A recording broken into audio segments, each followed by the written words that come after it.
Anzitutto salve e benvenuti in quella che è il nostro, diciamo, il cuore di Sfogliate e Sfogliatelle e di Passione Napoletane. Siete state accolte nella nostra sfogliateria, ma è solamente un progetto, un piccolo progetto di uno ancora più ampio che prende vita con Passioni Napoletane, il cui scopo è quello di ricercare quelle che sono le origini e le tradizioni napoletane. Quindi da un lato c'è un progetto editoriale dedicato alla letteratura, alla cultura, e dall'altro quello legato ai beni di consumo e alla sfogliatella. Anche quella però nasce da una ricerca storica, la ricerca di quella che è l'antenata della sfogliata, quella rinascimentale, senza ricotta, con nocciole e mandorle, che potete trovare solo da Sfogliate e Sfogliatelle a San Gregorio Armeno. Dopo la proviamo?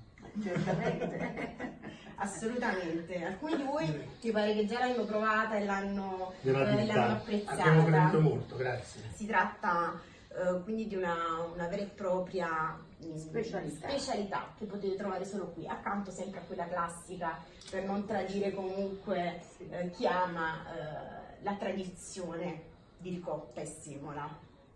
Bene. Grazie A della voi. disponibilità che ci è stata data dai patron, in particolare Flavio Calì, che appunto è alla base di questo progetto che è editoriale ma anche imprenditoriale.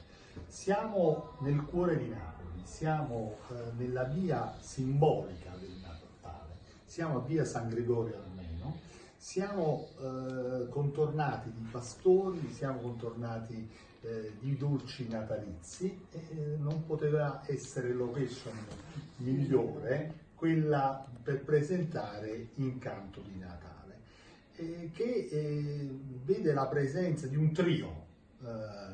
Che trio?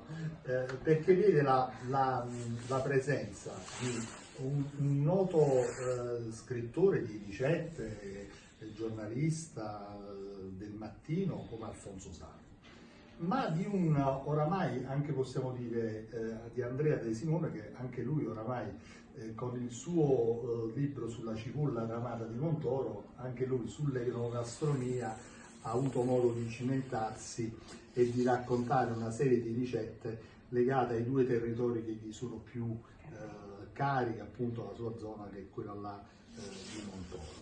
E poi c'è la voce narrante, Angelica Sepe, che molti di voi conosceranno perché è un volto familiare delle nostre televisioni, della nostra televisione, in particolare della Prova del Cuore.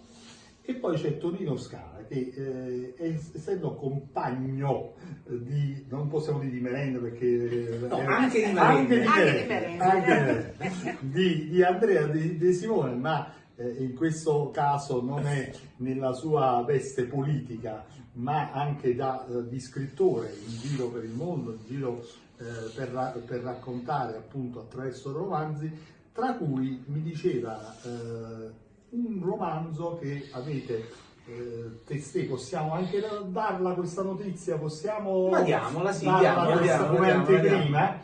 Ecco, Tonino Scala, dobbiamo parlare di Incanto di Natale.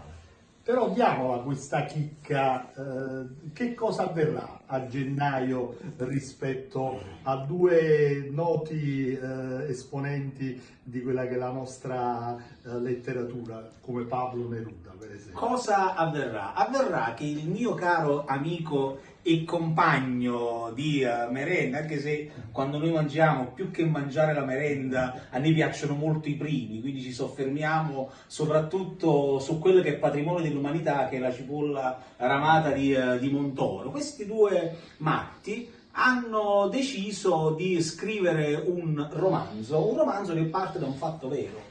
Pablo Neruda, nel suo esilio caprese, ha avuto come compagni di viaggio Edwin Celi, il famoso naturalista, e una persona a noi molto cara, che è Mario Alicata. E in una di queste serate goliardiche culinarie, Mario Alicata lanciò una sfida culinaria a Pablo Neruda, dicendo che come cucinano la cipolla i napoletani non la cucina nessuno nel mondo. La storia ci dice questo, ma nessuno sa ciò che è accaduto realmente e noi lo abbiamo inventato. Abbiamo scritto un romanzo storico, politico, culinario, molto ironico, dove proviamo a rappresentare questa cena.